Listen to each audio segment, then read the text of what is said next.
آج ہم انشاءاللہ یہ 4019 نمبر حدیث پڑھیں گے، اور یہ پچھلی حدیث میں ہم نے جو بات کی تھی تصاویر کے حوالے سے، اس پہ ڈاکٹر مدثر صاحب کا بڑے اچھے 4-5 پوائنٹ میں انہوں نے اس کا اظہار کیا کہ یہ جو رائے ہے تصویر کے حوالے سے، تو اس میں یہ 3-4 پوائنٹ میں انہوں نے کہا تھا، تو میں چاہ رہا ہوں کہ ہم 2-4 منٹ 5-7 منٹ اس پہ تھوڑی سی بات کریں۔ کچھ لنک میں نے 1-2 مضامین کے شیئر کیے ہیں، تو اگر وقت ملے تو اس کو بھی ایک نظر دیکھ لیں۔ ڈاکٹر صاحب کا پہلا پوائنٹ یہ تھا کہ کیا کسی حدیث یا احادیث میں تصویر کی ممانعت کی یہ علت بیان کی گئی ہے کہ یہ شرک کا راستہ کھولتی ہے؟ اگر ہے تو وہ کون سی اور کس درجے کی حدیث ہے؟ کہ احادیث میں ممانعت مطلق ہے یا مقید؟ یہ والے پوائنٹ پہ جو میں نے پہلا لنک شیئر کیا ہے اس میں کچھ حوالے موجود ہیں۔ حضرت عبداللہ ابن عباس رضی اللہ تعالیٰ عنہ وغیرہ وہ بتا رہے ہیں کہ آپ صلی اللہ علیہ وسلم، یا یہ جو ممانعت تھی تصاویر کی، یہ شرک کے حوالے سے تھی، اور اس وقت کی جو عمومی یعنی آپ صلی اللہ علیہ وسلم کا جو توجہ تھی تصاویر کے حوالے سے، اس میں یہ پہلو بھی نکلتا ہے۔ آپ صلی اللہ علیہ وسلم شرک کو روکنے کے جو اقدامات تھے، آپ صلی اللہ علیہ وسلم ان اقدامات میں تصویر کے حوالے سے بھی یہ سختی فرما رہے تھے۔ تو اس کا ثبوت موجود ہے۔ لیکن یہ جو اگلی بات ہے یہ بڑی اہم ہے کہ ڈاکٹر صاحب نے جو لکھی ہے، اور آج کے زمانے میں اس کو ذرا فوکس میں رکھنے کی ضرورت ہے۔ میں یہ پڑھتا ہوں، پھر اس پہ آپ حضرات بھی اگر کوئی رائے دینا چاہیں تو بسم اللہ کریں۔ کیا یہ بات اظہر من الشمس نہیں کہ ساکن اور متحرک تصویروں نے فسق و فجور کا ایسا بڑا دروازہ کھولا ہوا ہے جس کا پہلے زمانے میں تصور بھی نہیں کیا جا سکتا؟ بالکل ٹھیک بات ہے۔ اور بدنظری سے بدکاریوں کو گھر گھر پھیلانے میں کیا تصویروں سے بڑھ کر بھی کوئی سبب ہے؟ کیا یہ بات حیران کن نہیں کہ چھوٹی برائیوں کو روکنے کے لیے تو کئی جائز باتوں کو تو سد ذریعہ کے طور پر منع کیا جائے، اور اتنا بڑا فساد پھیلانے والی چیز کو ممانعت کے باوجود جائز قرار دینے کی کوشش کی جائے؟ کیا تصویر کی ممانعت کی شرک کے علاوہ دوسری علتیں نہیں ہو سکتی؟ فحاشی اور بدکاریوں کو پھیلانے کے علاوہ خود نمائی اور ریاکاری کو فروغ دینے میں بھی تصویر اہم کردار ادا کرتی ہے۔ اتنی خرابیوں کی جڑ بننے کی وجہ سے اگر حدیث میں ممانعت نہ بھی ہوتی تو کیا ضروری نہ تھا کہ سد ذریعہ کے طور پر اس کی ممانعت کی جاتی؟ یہ بات بالکل ٹھیک ہے کہ تصویر کی وجہ سے جو ماحول بن گیا ہے اور اس کا جو غالب استعمال ہے، وہ جن جن چیزوں کے لیے ہو رہا ہے وہ بہرحال بہت قبیح ہیں۔ کچھ عرصہ پہلے تک آپ حضرات کے نوٹس میں ہوگا کہ ٹی وی کے بارے میں بڑی سخت رائے تھی، اور علماء اس کو فحاشی کا آلہ، گمراہی کا آلہ کہہ کے تو اس کو توڑنے کی طرف لوگوں کو کہتے تھے، اور لوگوں نے پھر جو زیادہ جذبے والے لوگ تھے انہوں نے گھروں میں ٹی وی جو رکھا ہوا تھا وہ گلی میں رکھ کے توڑا بھی، ایک وقت یہ بھی تھا۔ اور اس کے پیچھے جو اس کی مذمت تھی وہ کیوں بیان ہو رہی تھی؟ اس کے پیچھے یہی سد ذریعہ کا تھا کہ یہ آلہ ہے ان سب چیزوں کا۔ اچھا، پھر اس بات میں بحث ہونی شروع ہوئی کہ کیا اس آلے کا استعمال تبلیغی مقاصد کے لیے ہو سکتا ہے کہ نہیں؟ پھر یہ ایک لمبی بحث چلی ہے اس میں، اور ہمارے ہاں جماعت اسلامی اور اس طرح کے جو لوگ جو دیگر جماعتیں تھیں یا افراد تھے کہ جن کا یہ خیال تھا کہ یہ ایک مؤثر ذریعہ بن سکتا ہے، تو انہوں نے اس کی اجازت دینا شروع کی اور ٹی وی وغیرہ پہ آنا شروع کیا۔ جب یہ ہوا تو آہستہ آہستہ جب ایک دفعہ راستہ کھل جائے تو اس کو پھر بند کرنا یہ بڑا مشکل ہوتا ہے۔ تو علماء جو تھے انہوں نے مساجد میں ٹی وی کو توڑنے وغیرہ کے اقدامات کیے، لیکن بعد میں یہ ایک قسم کا بہانہ بن گیا گھر میں کیبل کا کنیکشن لینے کا یا ٹی وی کا کنیکشن لینے کا، ٹی وی رکھنے کا، کہ بھائی ہم تو یہ والے پروگرام دیکھتے ہیں۔ خاص طور پہ جب دعوت اسلامی کا یہ چینل چل رہا ہے تو اس میں کہ ہم نے وہ تو وہ دیکھنا ہے یا خبر نامہ دیکھنا ہے وغیرہ وغیرہ۔ لیکن اس سے وہ جو شناعت تھی تصویر کی پہلے ذہنوں میں، اس کو کم کرنے میں اس نے بڑا کردار ادا کیا۔ لوگ یعنی پہلے اپنے اینٹینا نہیں لگایا کرتے تھے جو مذہبی لوگ تھے، جب کیبل آئی تو وہ کیبل کا کنیکشن نہیں لیتے تھے، اور اگر کسی مذہبی آدمی کے گھر میں کوئی کنیکشن ہوتا تو لوگ اس کو بڑی عجیب نظروں سے دیکھتے وغیرہ وغیرہ۔ لیکن پھر جب یہ زیادہ بڑی آگے، میں نے اپنے کانوں سے ایک بڑے عالم آدمی کو یہ کہتے ہوئے سنا ہے کہ میرا تو جی یہ چاہتا ہے کہ ہر مسجد کے ممبر پہ ٹی وی رکھوں اور اس کے افادیت کو بیان کرے تھے۔ تو جب اس طرح کے معاملات ہوئے ہیں اور پھر یہ راستہ کھلا ہے تو پھر یہ کہیں پہ بند نہیں ہوا۔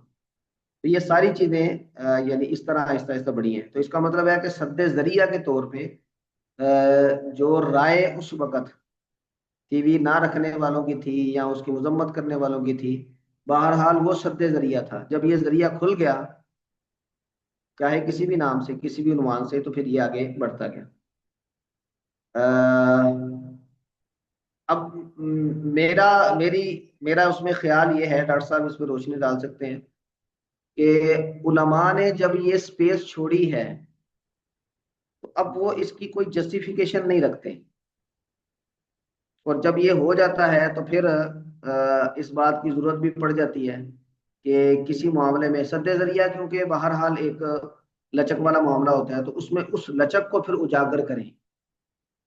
تو یہ جو ڈیجیٹل تصویر کے جواز کا فتویٰ آیا ہے، دارالعلوم کراچی سے بھی آیا، تو مجھے ایسا لگتا ہے کہ یہ جو حالات کا جبر ہے، یہ اس نے پھر ان کو اس طرف مجبور کیا کہ یہ اس میں آئے جی، یہ کیمیکل چینجز ہوتی ہیں، یہ کوئی سٹل نہیں ہوتی، جب یہ پرنٹ پہ آ جائے گا تو سالڈ فارم میں آ جائے گا تو پھر یہ حرام ہوگا، ورنہ یہ یعنی اس کی کوئی حقیقت نہیں ہے، یہ عکس ہے وغیرہ وغیرہ۔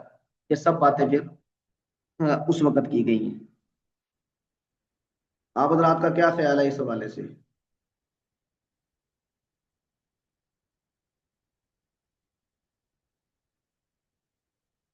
ہاں جی، علماء کرام کیا فرماتے ہیں؟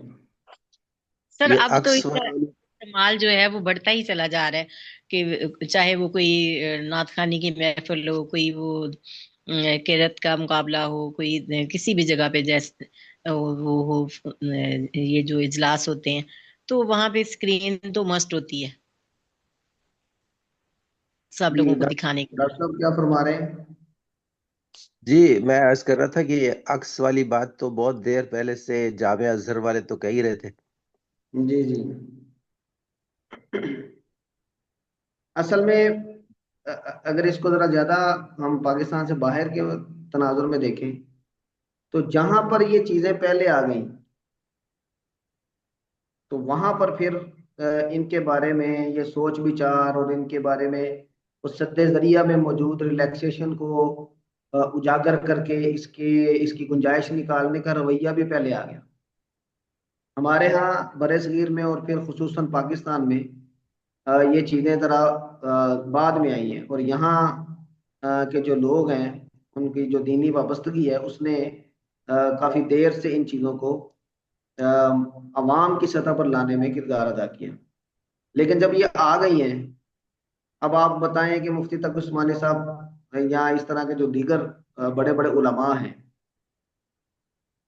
جو شخصیات ہیں جن کی بات میں وزن سمجھا جاتا ہے، اس کو اہمیت دی جاتی ہے، تو یہ لوگ کیوں اس پہ مجبور ہوئے کہ انہوں نے یعنی وہ جو ریلیکسیشن سد ذریعہ میں موجود تھی اس کو یعنی ہائی لائٹ کر کے تو اس طرح کی گنجائش یعنی اس کا فتویٰ دیا۔ تو میرا خیال ہے کہ یہ حالات کا جبر ہے جو اب دیکھیں احادیث کو اگر دیکھیں، آج میں نے تقریباً ساری احادیث دیکھی ہیں، پچھلے ایک دو دن سے دیکھ رہا ہوں۔ اب اس میں ایسا لگتا ہے کہ آپ صلی اللہ علیہ وسلم مطلقاً تصویر کی حرمت کا بیان کر رہے ہیں۔ جیسے آپ نے اشارہ کیا نا کہ یہ ممانعت مطلق ہے یا مقید ہے، تو ایسا معلوم ہوتا ہے کہ وہ مطلقاً ہے۔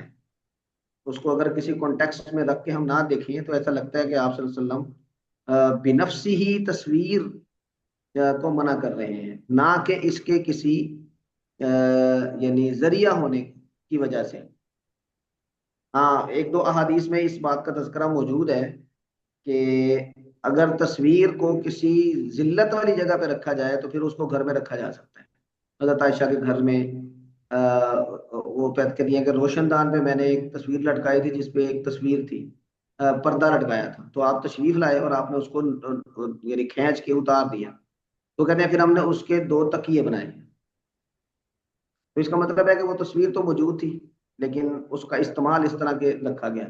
تو یہ جو روایات ہیں یہی اس کو سد ذریعہ کے طور پہ یعنی دیکھنے کی گنجائش پیدا کرتی ہیں۔ ہاں جی، ڈاکٹر صاحب السلام علیکم۔ جی وعلیکم السلام جی اگر اچھا، ایک یہ پہلو بھی ہے، ہم تو پیروں شیروں کے ماننے والے ہیں، تو عقیدت کے رنگ میں بھی یہ ڈیجیٹل تصویروں کو نہیں ہمارے ہاں چلایا جا رہا ہے، یعنی موبائل کے وہ اسکرین کے اوپر پیر صاحب کی تصویر ہے یا جی فلاں ہے، جی تو اس میں وہ چیز موجود ہے جو پہلے جس وجہ سے منع ہوا تھا۔ عقیدت ہاں جی آگے بڑھ بالکل۔ جائے تب بھی مسئلہ ہے، یہ بھی ایک بہت بڑا مسئلہ ہے، یعنی فحاشی والی تو تصویر ہے ہی ہے نا، ادھر عقیدت بھی ذرا ہماری کچھ اور ہی طرف جا رہی ہے۔ اصل اس عقیدت نے ہی مسئلہ خراب کیا نا، وگرنہ وہ جب تک فحاشی کے تناظر سے دیکھا جا رہا تھا تو پھر بھی ایک قسم کی رکاوٹ موجود تھی، وہ ہمارے پرانے لوگوں میں یہ رکاوٹ موجود تھی۔ یہ اصل میں یہ تبلیغ دین کے لیے یا اس طرح کے معاملات کے لیے اس کا استعمال، اور پھر عقیدت کا جو پہلو تھا اس نے بہرحال یہ ایک عموم بلوا کی شکل اختیار کروا دی۔ لیکن اب تعظیم والا پہلو آ گیا ہے اس کے اندر نا جی، موبائلوں جی میں جی جو کچھ چل رہا ہے نا جی، تعظیم وہ جو ممنوع ہونے کی وجہ تھی نا، علت وہ اب موجود ہے اس ہاں جی، تو اب جو سنجیدہ علماء ہیں جی۔ وہ اس میں بہت احتیاط برتنے لگے ہیں، لیکن وہ اب احتیاط کتنی برتیں گے جب اس کا شیوع اتنا زیادہ ہو گیا ہے اور یہ باقاعدہ بزنس بن گیا، باقاعدہ اس سے معیشت متعلق ہو گئی۔ مثلا یہ مولانا طارق مسعود صاحب ہیں، اب ان کا وہ چینل ہے، وہ ساری ان کی جو ٹیپ ٹاپ ہے، جو ان کے پاس گاڑیاں ہیں، ان کے پاس یہ وہ اس چینل کی کمائی کی وجہ سے ہیں۔ وگرنہ مدرسے میں بیٹھا ہوا ایک مولوی جو مدرسے کی یا مسجد کی تنخواہ پہ گزارا کر رہا ہو تو اور اس کا اپنا کوئی ایسا معاملہ نہ ہو تو پھر آپ کہاں سے یہ کریں گے؟ اور ہمارا دینی جو نوجوان ہے وہ اس کو بطور یعنی ایک کیریئر کے لے رہے ہیں، جو دین کے ساتھ وابستہ نہیں ہے ان کا تو الگ بات ہے، لیکن وہ لوگ بھی اس کو بطور کیریئر کے لے رہے ہیں۔ تو یہ چیزیں جب آ گئی ہیں تو اب اس کو ہم مکمل طور پہ یعنی اپوز کرنے کی پوزیشن میں میرا گمان ہے کہ دینی طبقہ اس طرح نہیں رہا۔ اب وہ یہ کہہ رہے ہیں، دیکھیں احون البلیتین کا جو اصول ہے کہ جو بڑی بلا ہے اس میں سے کسی ایک چھوٹی کو، تو اس کو استعمال کیا گیا تھا پہلے ضرورت کے وقت تصویر کی استعمال پہ، شناختی کارڈ کے لیے، پاسپورٹ کے لیے یا شناخت کے لیے کسی تصویر کا، یہ اس کے لیے استعمال کیا گیا تھا احون البلیتین۔ اب احون البلیتین کا اصول یعنی دو بلاؤں میں سے کسی ہلکی بلا کا انتخاب، یہ اس تناظر میں ہو گیا کہ اگر آپ تصویر کو بالکل ناجائز قرار دے کے ان پلیٹ فارم سے آپ بالکل غائب ہو جائیں گے تو پھر کیا یہ میدان، اب اس کو میدان کہا جا رہا ہے کہ یہ میدان خالی چھوڑ دینا یہ بڑی بلا ہے، یا اس میں جا کے تو اپنی بات کہنا، ایک اپوزٹ موقف لوگوں کے لیے مہیا کر دینا، میسر کر دینا، اور ان چیزوں کو یعنی کر لینا، برداشت کر لینا، یہ چھوٹی بلا ہے۔ اب احمد البلیتین کا معاملہ یہاں پر آ گیا کہ اگر اس کو بالکل ختم کرتے ہیں اپوز کر کے اور کہتے ہیں کہ نہیں تصویر ٹھیک نہیں ہے اور یہ اور وہ، تو کیا یہ زیادہ بہتر رویہ ہے، چھوٹی بلا ہے، یا پھر آپ وہاں پر چلے جائیں، آپ اپنی بات کریں، مؤثر طریقے سے کریں تاکہ لوگوں تک دوسری بات بھی پہنچ جائے، یہ چھوٹی بلا ہے؟ تو اگر اس تناظر میں بھی دیکھیں تو جو ابھی مجموعی رویہ ہے وہ یہ ہے کہ بھئی وہاں پر جائیں اور جا کے تو اپنی بات کریں تاکہ لوگوں تک یہ معاملہ اس کا جو اپوزٹ اوپینین ہے کسی بھی چیز کا وہ میسر ہو، اور پھر لوگ خود دونوں چیزوں کو دیکھ کر تو فیصلہ کرنے کے قابل ہو جائیں۔ کیا خیال ہے آپ حضرات کا؟ بات تو ٹھیک یہ ہے جی، جو لیکن اب تو لوگ عموم میک اپ کر کے بیٹھتے ہیں جی۔ جی ڈاکٹر صاحب کیا فرما رہے ہیں؟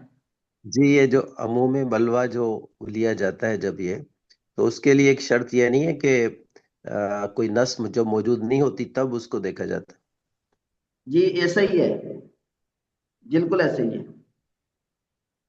لیکن یہ عموم بلوا اس کو یعنی وہ نہیں بنا رہے، دلیل نہیں بنا رہے یہاں پہ۔ یہ جو لوگ کر رہے ہیں وہ عموم بلوا کو دلیل نہیں بنا رہے، کیونکہ عموم بلوا میں تو چیزیں جائز ہو جاتی ہیں، یہ بنا رہے ہیں اضطراری کیفیت کو۔ وہ کہتے ہیں کہ ہم حالت اضطرار میں ہیں اور دو بلائیں ہیں، ان میں سے ایک چھوٹی بلا کو ہم نے اختیار کرنا ہے۔ اب کس کو اختیار کریں؟ کیا وہاں سے بالکل غائب ہو جانے کو اختیار کریں، یا پھر ہم وہاں پر موجودگی رکھیں احتیاطوں کے ساتھ، لیکن وہ بہرحال موجودگی ضروری ہو چکی ہے۔ تو اس تناظر میں دیکھتے ہیں احمد البلیتین میں جو دو بلائیں ہوتی ہیں ان میں سے کوئی بھی جائز نہیں ہوتی، ہوتی دونوں ناجائز ہیں۔ صحیح، اس میں میرا خیال یہ ہے کہ اس کو صرف تصویر کے ساتھ نہ لنک کریں۔ یہ ایک جو ماڈرن پورے کا پورا جی نظام ہے جی جو جس طرح سے آ گیا ہے، اس میں انٹرنیٹ ہے، اس میں ٹیکنالوجی ہے، اس میں دوسری چیزیں ہیں، تو یہ سارا پارٹ اینڈ پارسل ہے۔ اب ریورس کرنا پاسبل نہیں ہے، یہ ہیومنلی پاسبل نہیں ہے۔ اگر علماء، میرا مطلب یہ بڑی بات نہ ہو جائے، علماء اگر اس کی سارے متفق ہو کے مخالفت بھی کر دیں پھر بھی شاید امپیکٹ بہت کم ہوگا۔ وہ جیسے نوٹ والی بات تھی کہ فتویٰ آ بھی جی جائے گا تو نوٹ تو چلے گا، فتویٰ نہیں چلے گا۔ تو اب جو بھی ہے یہ ایکسیپٹ پہلے تو کر لیں کہ بھی یہ ہے، یہ ذہن پہ یہ نہیں ختم نہیں کر سکتے۔ ہر بچے کے ہاتھ میں موبائل ہے، اس میں تصویر ہے، اس میں انٹرنیٹ ہے، اور وہ اکیلا بھی بیٹھا اب ہوتا ہے دنیا سارا کھلی دن۔ پڑی ہے۔ ہاں جی، دنیا کھلی پڑی ہے، اسے روک نہیں سکتے۔ جو بھی رستہ نکالنا ہے وہ اس کے اندر سے ہی نکالنا ہے۔ یہ نہیں ہو سکتا کہ اس کو ہم ریورس کرنے کی کوشش کریں کہ ہم اس کو غائب کر دیں، بچوں کے ہاتھ سے موبائل نکل جائے، یا انٹرنیٹ کو بند کر دیں، یا تصویر کو غائب کر دیں، یا تصویر پہ پابندی لگا لیں۔ یہ نہیں ہونا، اور یہ اپروچ اگر لینے کی کوشش بھی کریں گے تو وہ فیل ہی ہوگی۔ اسی کے اندر ہی جینا ہاں ہے۔ اس جو جی اجتہاد ہے وہ شاید اسی کے اندر سے رستہ نکالنے کا بیسیکلی نام ہے۔ وہ مشکل کام ہے، وہ ظاہر سولوشن کو اتنا ایزی ہوتا تو ہم یہ بات ہی نہ کر رہے ہوتے، لیکن جی جی جی۔ بہرحال جو بھی ہے وہ اسی کے اندر ہی رہ کے سوچنا ہے۔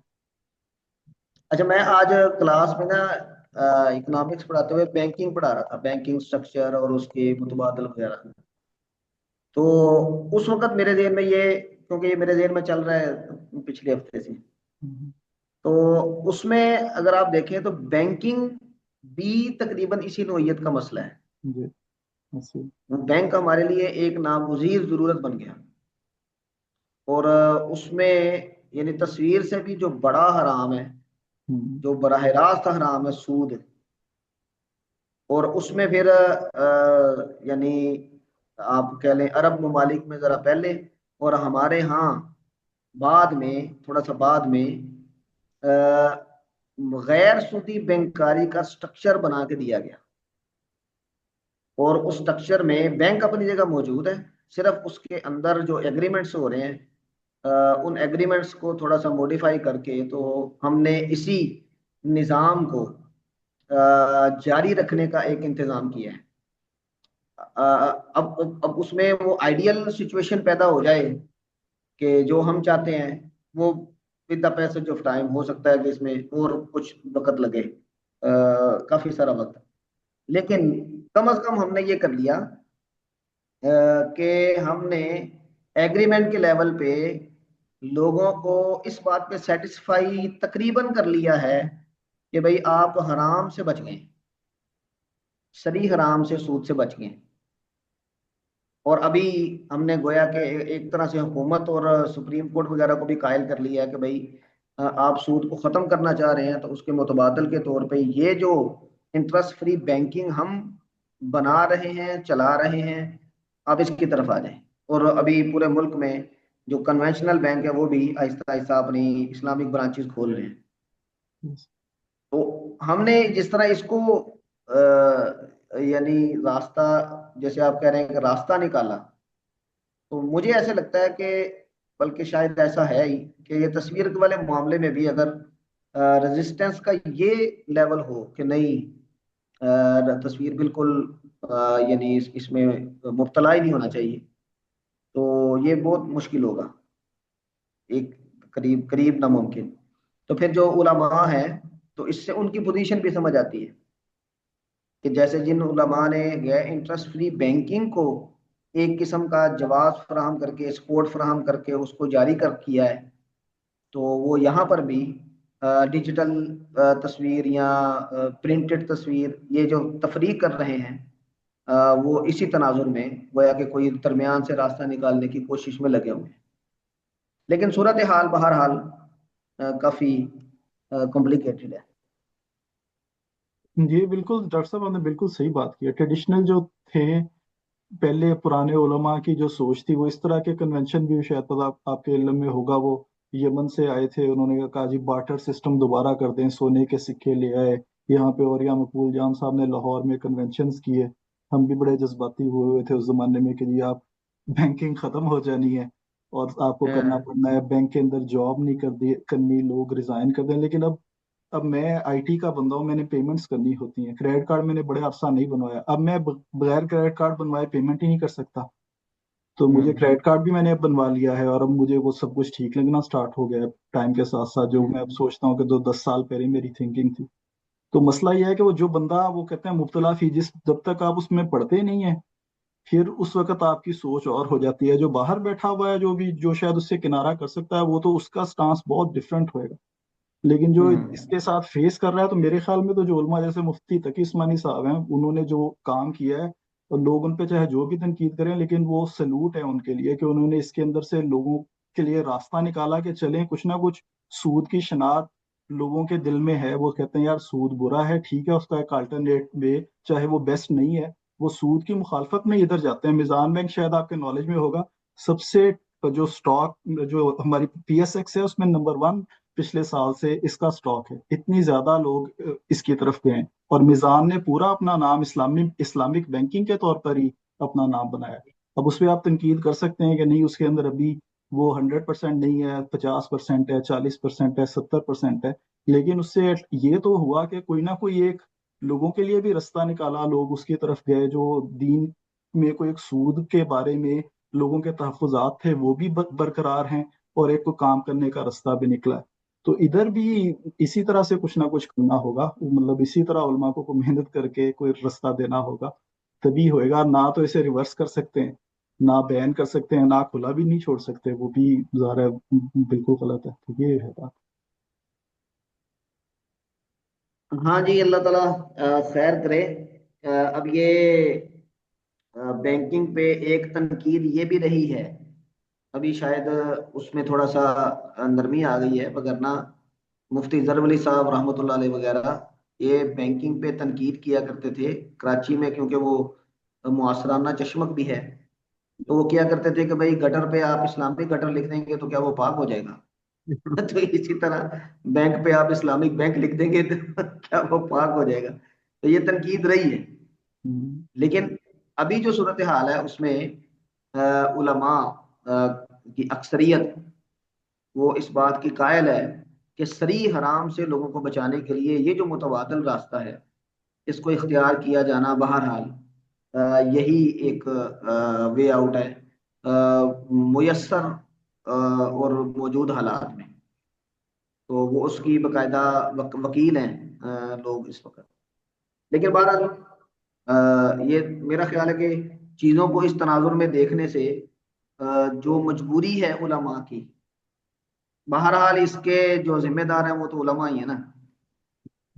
تو سب سے پہلے علماء ہی ٹی وی پہ آئے تھے، اور پھر انہوں نے تبلیغ دین وغیرہ وغیرہ کی جو معاملہ تھے وہ، تو پھر آہستہ آہستہ آہستہ آہستہ یہ نارملائز ہوتا.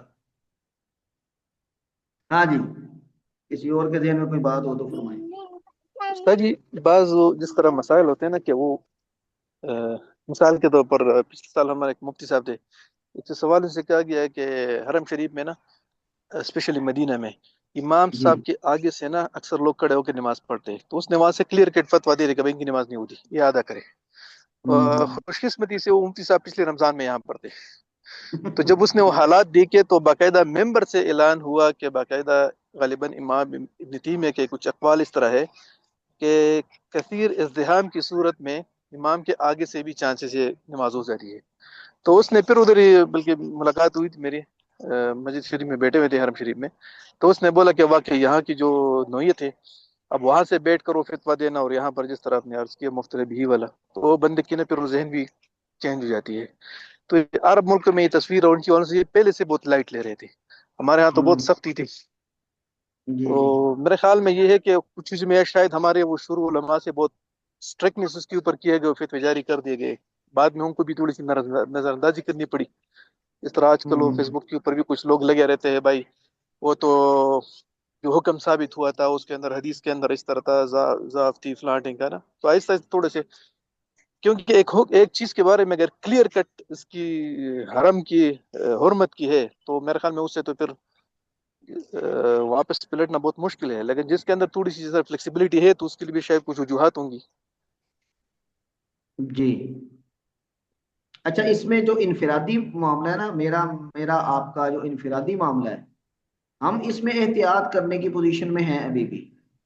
ہاں، ہم تصویر نہ بنائیں، ہم اس تصویر میں جو احتیاط ہونی چاہیے، احادیث جس ڈائریکشن میں جا رہی ہیں ہم اس میں رہتے ہوئے اپنی زندگی گزار لیں. اور ایسے علماء بہت سارے ایسا کر رہے ہیں.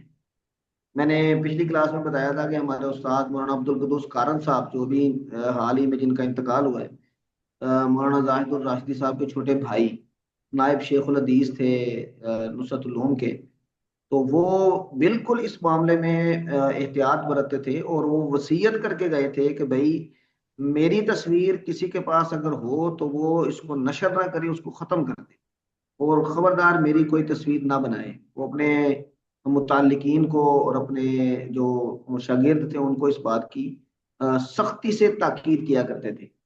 بلکہ ان کے جنازے میں ان کے بڑے بیٹے نے جنازہ پڑھانے سے پہلے اس بات کا اعلان کیا کہ بھئی میرے والد صاحب کی وصیت تھی کہ میری کوئی تصویر نہ بنائے.